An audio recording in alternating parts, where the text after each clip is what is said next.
this week. Split up in a couple segments. We're going to talk about the Southern schools first, and start at 5A, JCA. They get Elmwood Park going on the road there, and it's 5-4 against 7-2. But I think we all know who's the favorite in this one. Elmwood Park, you had a great playoff run. Congratulations.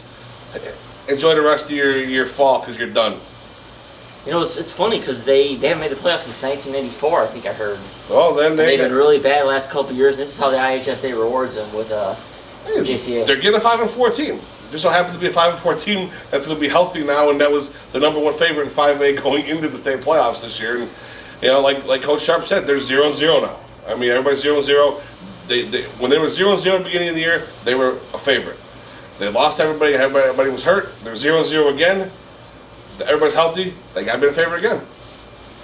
And that they are one of the favorites in our point counterpoint we have coming off. We both agree. JCA, we like them as state champions. I mean, who's going to be the biggest test, do you think, this in the playoff run? If Canelan's quarterback's healthy, they're a tough team. But he can't stay real healthy, and he's been dinged up lately, and he's playing hurt, but he's not playing as well as he could. If he's there, they should be okay. You're going to see Montini probably at some point, and they have a tendency to beat him bad. But, it's going to come down to the defensive backfield. The linebackers have been getting good pressure on the quarterback to kind of alleviate that. When they do throw the ball right, that Zach Jakovic back there got like 8 or 9 interceptions down this year. He's been picking off everything. The other guys have to step up around him, though, because Jakovic can't be the only DB actually making plays back there. Yeah, it's Canelan, yeah.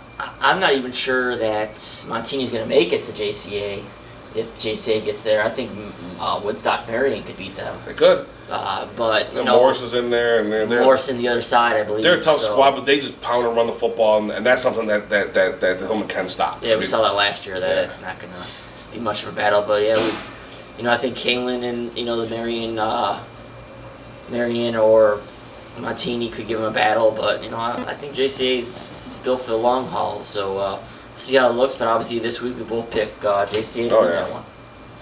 And then we go to 7A, where we have a couple Plainfield schools that got absolutely ambushed by the SPC now. John Jackson ticked somebody off this year. I don't know who John Jackson ticked off, but he ticked somebody off. You can think of it two ways. You can think of they got dealt a bad hand, or 7A's is that good where when you look at it and you develop when you go to 1-8 instead of 1-32. No, you're going to be stuck playing these better teams. In Plainfield Central, they get Lincoln Way East 6-3. You don't think you're getting a 9-0 team, and that's exactly what happened. And it says, hey, if you guys somehow happen to beat this team, which they won't, but if you somehow happen to beat them, thanks. Here's Providence. I mean, like I said, that's the worst deal. Well, now they may get lucky in this one because that Lincoln Way East Providence matchup is going to be huge for the city of the Lennox and all that stuff over there. You might catch Lincoln Way East looking ahead a little bit to that one, but it was the same situation last year, and I think it was Providence and Warrenville South in that 8-9 matchup, and it didn't help Plainfield South's cause at all because Lincoln Way East still took it to Plainfield South, and I think this Plainfield Central team's a little bit better than the Plainfield South team was last year. Plainfield South stuck around for a little bit. They had some chances. However, Plainfield South had Dan Wright, who pretty much Tommy Fusels was a stud at Lincoln Way. I mean, there's even up the game, and Bryce Douglas is a hoss, but he's not one. He doesn't have the same kind of playmaking skills as Dan Wright. No, and I do gotta say, I mean, I like Plainfield Central. I picked them early. I like John Jackson, whatever. I do love watching Lincoln Way East, the Tommy Fusel run this thing, because the more Fusel runs, the more I just get happier and happier knowing that he's gonna be a Husky in a couple of years, and that's just, up every week. That just makes me happy. Well, maybe when your Huskies may win the BCS championship, then you can be happy. But that's never gonna happen. So you can stop talking about your Huskies. Nobody cares. Neither your Volunteers. They have at least. And then we talk. So obviously we both like Lincoln East in that one, even though we think Central can give them a game, a decent game. At least I think they can. Plainfield North, the ghost of Dan Ellington is still back haunting them. The last two times they've been in the playoffs, they've been 7-2, thinking of maybe getting a home game. Instead, they go on the road to 8-1 schools. It was Glenbard West 2 years ago, which was even worse draw than this time, Oswego, but Oswego just pounded them 35-7 a few weeks ago. You called this one the other day. You said the IHSA still has it, that stick for Plainfield North. I talked to Ron Lear about that. I told him your worries. He said, no, I think we're okay this year. Well, Ron, they still got it in for you because they're sticking you right back against the team. However, Ron, I will tell you this: I think you're gonna get this one.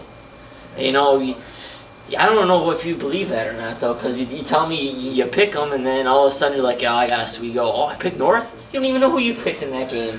You're so second-guessing yourself. Oswego's a good team. They are a good team, something about Kirk Palandek tells me that his senior season he's not gonna let it go this easy, and he's gonna put him on his back and win this game. I think we're both in agreement that no matter what happens, it would be shocking to see another 35-7 game. Oh yeah. I really think Plainfield North's going to take this one a lot better.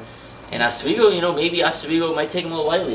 They steamroll through the conference, and that could be a factor. But you have the top two teams in the conference playing each other the first round of the playoffs. Yeah. So you never see that happen. No. And that's what's happening in the SPC. Except the IHSA hates them. Yeah. So the top two teams, and Plainfield North's got a chance of revenge. They played well all year besides that game, and besides the first game of the year, which. We keep going back to Plainfield North, but they do it to themselves first game of the year. The year they played Glenbard West, who they lose to, they lost to West Chicago that first game. It cost them a home game. So you can complain all you want about 7-2 getting this deal, but you win the games you're supposed to win. You should beat Bradley. I know Bradley's a playoff team, but right. You should win that game if you don't make the turnovers, and you're getting the home game now. You're right. So you're doing it to yourself too. You got to win those non-conference games, and and then you go 8-1. Now you're getting home games. So, you're right. They did to themselves a little bit, but I think it's going to be a really good game. I don't know which game I'm going out to. The fans get to vote again. They want me to see Plainfield Central or Plainfield North. I'll go to either one.